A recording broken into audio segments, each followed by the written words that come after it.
বাটা অতিক্রম করে এসে পড়লাম আমাদের প্রথম ব্রিজে। তো আমাদের ব্রিজটি অতিক্রম করার পরে আমরা আরও সামনে চলে গেলাম। তো আজকে সারাক্ষণ আমি প্রকৃতিই দেখেছি, ফোনটা একদম ব্যবহারই করিনি। আর মাঝে মধ্যে এই ভিডিওগুলো করেছি আপনাদের দেখানোর জন্য। তো দেন আমরা এসে পড়লাম টিকিরপুর। তো এখানে আমাদের বাস থেমে একটু তেল নেওয়ার পর আমরা এসে পড়লাম বাবুবাজার ব্রিজের কাছাকাছি। তো এই হচ্ছে আমাদের বাবুবাজার ব্রিজের জ্যাম, সারা জীবনই এই জ্যাম লেগে থাকে। তো মাঝখানের কিছু ক্লিপ আমরা নিতে পারিনি হঠাৎ করে চোখটা লেগে যাওয়ার কারণে। তো এই হচ্ছে আমাদের বাবুবাজার ব্রিজ। বাবুবাজার ব্রিজে ওঠার পর অনেক কষ্টে ক্লিপগুলো নেওয়া হয়েছে, কারণ কি আপনারা জানেনই বাবুবাজার ব্রিজে প্রচুর ছিনতাই হয়। তো দেন আমরা এসে পড়লাম আমাদের তাঁতীবাজারে। তো তাঁতীবাজার অতিক্রম করার পরে আমরা এসে পড়লাম গুলিস্তানে। তো বাস থেকে ঝটপট করে নেমে আমরা গোলাপশাহ মাজারের সামনে দিয়ে অনেকক্ষণ হাঁটার পর একটা বাস পেলাম।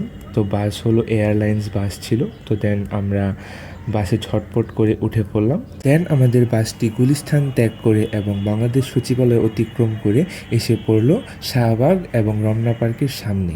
তো এই হচ্ছে আমাদের রমনা পার্কের ভিউ। তো যাই হোক, রমনা পার্ক দেখতে দেখতে আমরা সামনে চলে গেলাম। আজ 1.5 বছর হয়ে গিয়েছে ঢাকায় এসেছি, কিন্তু এখনও রমনা পার্কে যেতে পারলাম না। প্রত্যেক দিন ইউনিভার্সিটি থেকে আসার সময় ভাবি যে একটা ঘুরনা দেবো রমনা পার্কে, বাট আজ পর্যন্ত আসা হলো না। তো যাই হোক, একদিন অবশ্যই যাব রমনা পার্কে এবং আপনাদেরও দেখাবো। দেন আমরা শাহবাগের রোজকারের জ্যাম অতিক্রম করে এসে পড়লাম শাহবাগ মেট্রো স্টেশনের নিচে।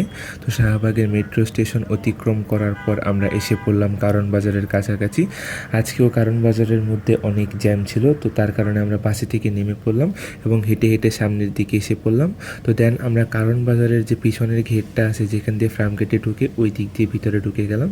তো আমরা হাঁটতে হাঁটতে হাঁটতে হাঁটতে ফার্ম গেট এসে পড়লাম। তো এই হচ্ছে আমাদের ফার্ম গেট। দেন আমি আমাদের মেইন গেট দিয়ে ঢুকে আমাদের বাসার কাছাকাছি পৌঁছে গেলাম। অ্যাট লাস্ট জ্যাম ঠেলে এবং মানুষের ঠেলাঠেলি খেয়ে আমরা এসে পড়লাম আমাদের গন্তব্যে।